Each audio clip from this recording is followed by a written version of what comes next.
আসসালামু আলাইকুম ওয়া রাহমাতুল্লাহি ওয়া বারাকাতুহু। সম্মানিত দিনী বন্ধুরা, আজকে আমরা খুবই গুরুত্বপূর্ণ একটি বিষয় নিয়ে আলোচনা করব। সেটি হলো মৃত ব্যক্তির নামে কোরবানি দেওয়া জায়েজ আছে কি নেই। উক্ত বিষয়টি আমাদের মাঝে ব্যাপক আলোচিত এবং সমালোচিত। আজকে আমরা একটি সমাধানে যাব, আদৌ কি ইসলামে মৃত ব্যক্তির নামে কোরবানি করা জায়েজ আছে কি নেই। আমরা এই বিষয়টি একটু পর্যালোচনা করব ইনশাআল্লাহ তাআলা। মৃত ব্যক্তির নামে কোরবানি দেওয়ার এই পদ্ধতিটা প্রথমত দুইটি ভাবে হতে পারে। এক নম্বর ওসিয়তকৃত কোরবানি হতে পারে, দ্বিতীয় নম্বর স্বাভাবিকভাবে কেউ ইচ্ছে করলে মৃত ব্যক্তির নামে কোরবানি দিতে পারে। এই উভয় পদ্ধতিটা জায়েজ আছে। ওসিয়তকৃত কোরবানি জায়েজ আছে কিনা আমরা একটু হাদিস থেকে দেখি।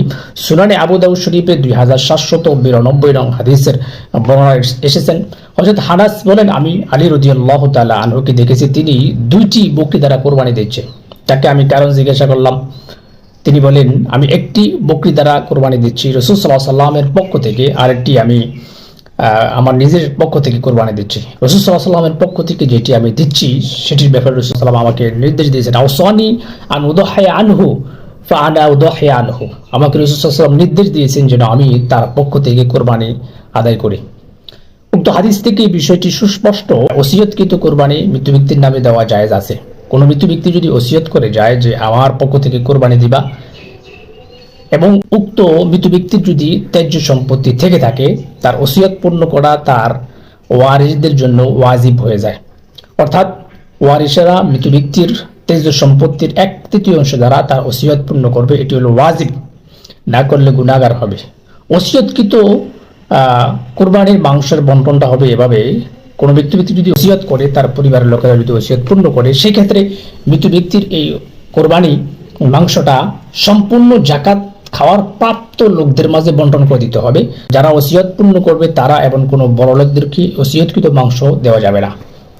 আরেকটি পদ্ধতি হচ্ছে স্বাভাবিক পদ্ধতি। কোনো মৃত ব্যক্তি যদি ওসিয়ত না করে যায়, তার পরিবারের লোকেরা সেক্ষেত্রে যদি মৃত ব্যক্তির পক্ষ থেকে কোরবানি দিতে চায়, সেটিও জায়েজ আছে। আমরা একটা হাদিস দেখি, ইবনে মাজাহ শরীফের 3122 নং হাদিসের বর্ণনা এসেছেন। এই হাদিসটি বর্ণিত হয়েছে হযরত আবু হুরায়রা রাদিয়াল্লাহু তাআলা আনহু থেকে এবং আম্মা জান আয়েশা রাদিয়াল্লাহু তাআলা আনহা থেকে। তারা বলেন যে নবী সাল্লাল্লাহু আলাইহি ওয়াসাল্লাম যারা তাওহীদের প্রতি ঈমান রেখেছেন, সাক্ষ্য প্রদান করেছেন আল্লাহ এবং রাসূলের প্রতি, তাদের পক্ষ থেকে এবং নবী সাল্লাল্লাহু আলাইহি ওয়াসাল্লাম নিজের পরিবারের পক্ষ থেকে কোরবানি করেছেন। এটা হলো স্বাভাবিক ওসিয়ত কৃত নয় এবং ওসিয়ত ছাড়াই কোরবানি। এই বিষয়টি আমরা সুস্পষ্ট হলাম। কেউ যদি চায় যে মৃত ব্যক্তির নামে কোরবানি দিবে, স্বাভাবিকভাবে সেক্ষেত্রে দিতে পারবে। কোনো ব্যক্তির উপর যদি ওয়াজিব কোরবানি হয়, সেক্ষেত্রে সে নিজের নামেও দিবে ওয়াজিবকৃত কোরবানি, এবং ইচ্ছা করলে মৃত ব্যক্তির নামেও কোরবানি দিতে পারবে।